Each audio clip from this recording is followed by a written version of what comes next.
Romania heads to the polls this weekend in a tense and deeply divisive presidential runoff that could reshape the country's future and its place in Europe.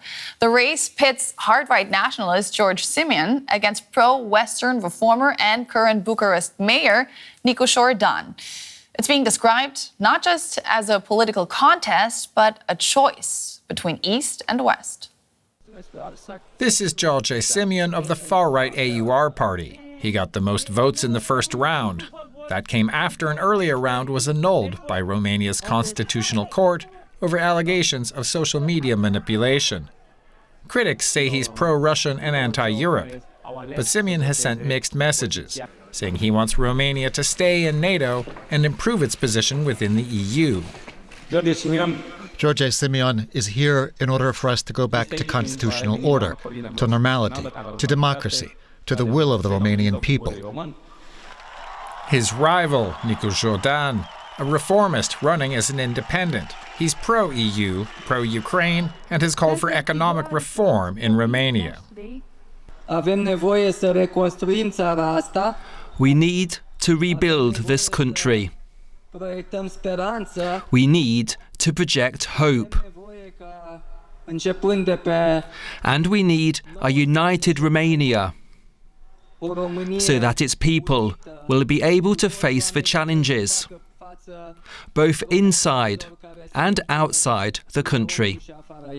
Romania is struggling with low wages, a large budget deficit, and widespread poverty. It's also in a political crisis following the annulment of the first round last year, which left many feeling disenfranchised. This election is polarizing even within families. Unfortunately, we had family arguments. We blocked each other on social networks. It's too bad. It's very tense, even with relatives. In recent days, the race has tightened, with Romania's future on the line. Alina Mungio-Pippidi is a professor of political science at Rome's Guido Carli University and heads the European Research Center for Anti-Corruption and State Building. They're welcome to the day. How would you frame what's at stake in this runoff election? Well, I think the stake is no less than Romania staying the course for European Union and NATO. If Mr. Simion wins, the country simply will fall back not just 50 years in the country's history, but 70 years in everybody's history, because behind Mr. Simion there are a lot of innocent men, of people who feel defranchised, who are poor. We know who his voters are. They are the lowest educated voters in Romania and abroad, but also there are some groups which are plainly fascist. So that will be a fantastic encouragement for them to win. And also Orban and Robert Fico in Slovakia will have a fantastic ally, a radical activist politician who will prepare a bad time for Europe, because as he frames it together with Salvini and Giulia Meloni, we will change Europe together. So they have a design on changing Europe in their image. Tell us more about George Simion and his rapid rise. Well, you know, George Simion rose on some errors of the establishment parties. And primarily he has risen due to the fact that people want something else. People have voted for anyone else before. Of course, they did not vote for Mr. Dan, the contender. Mr. Dan, who is both an honest and a competent candidate, but then Romania had honest and competent presidents before, not in the same person. Some were honest, some were competent, some were neither, and he is both. But the problem in semi-presidential regimes is that the president cannot do very much. So even if Mr. Dan is elected, Romania will simply stay the course for Europe, stay the course for Ukraine, and he will very likely manage the financial crisis for a very indebted country, right? But what people want is not that. I mean, in their lack of realism, people really want a radical change. And this is why in the first round, they really risked a lot.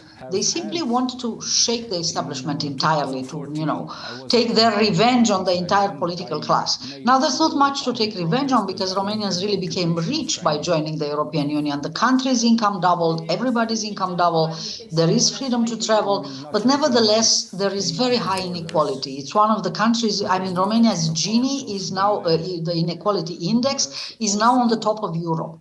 So there is a lot of resentment down there, and the people who vote for Simion, as I said, they are the bottom of education and income.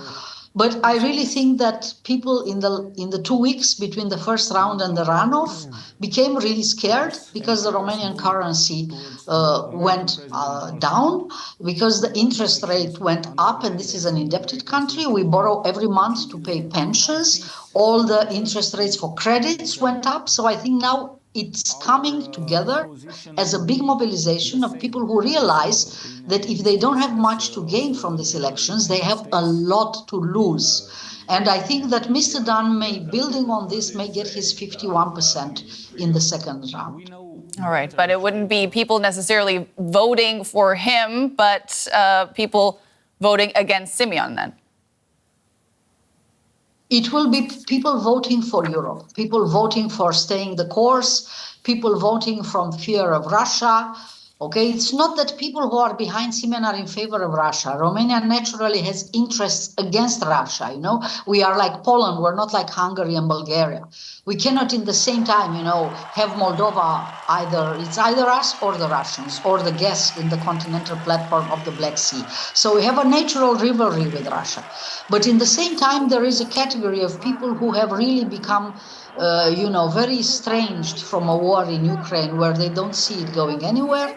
We have all the farmers who are really upset on the fact that we have Ukrainian cereals flooding the Romanian market, cereals which are subsidized, genetically engineered, so things that they cannot do. And in the end, they're cheaper, so they feel they lose out of this. There's a lot of propaganda against the green transition.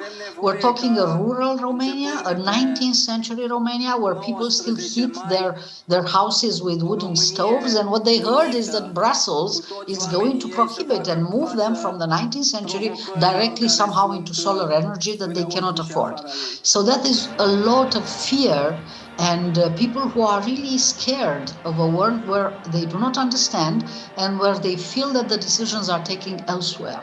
Yeah, that's a problem we're seeing in many countries across the world. Much like the division, the growing division, we heard it in the report, this campaign has really polarized voters, sometimes splitting up families. Is this a new level of division for Romania, or has it just become more visible now? We are simply back to the 90s. In the 90s, we had, educated people, students and universities on one hand, and on the other hand, we had miners who are afraid we are going to shut down their mines as part of the economic transition, who invaded Bucharest, who closed political parties, my student newspaper when I was young, and trashed the Bucharest University, beating students. I grew up, I was 25, I grew up with cries of, I heard myself, people shouting to death with the students. So we were very polarized in Romania, and we had 80% of Romanians for a few years at the beginning of our transition, who had that systems with one political parties are best. Okay, and then we evolved out of this. And then there were 70, then were 60, then were 50.